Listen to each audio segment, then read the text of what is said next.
Hello everyone, welcome back to Gaming Basics. In today's video, I'm going to be showing you how to change your profile picture on WordTrip. So without wasting much of our time, let's dive into the video. Open your WordTrip application and make sure that you're inside the main homepage. After you are in the main homepage of WordTrip, tap on your profile picture located at the top left-hand corner. Now tap on your profile picture one more time, which will then present you with the list of avatars you can choose from. You can go ahead and look for free avatars by tapping on the Show All button at the top and pick one of the avatars that you like to change to, or if you want to go ahead and choose the premium options, you'll need to spend some of your coins in order to achieve them. Simply look for the avatar and tap on the green button where the pricing is made for the avatar.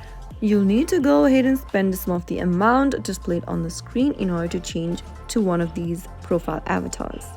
Pick the profile picture you'd like to change to, and after you are done, you can easily see that you have successfully changed your avatar. After you do, you can successfully change to a different avatar. If you want to pick one of the free avatars, then there is always these options from where you can choose free avatars for yourself.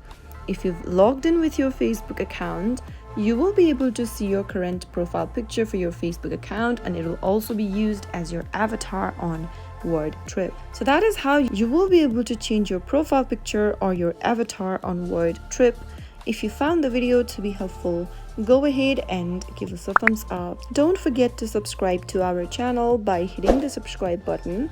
Also press the bell icon so that you'll never miss another upcoming upload from us. I'll see you again in the next video. Goodbye till then.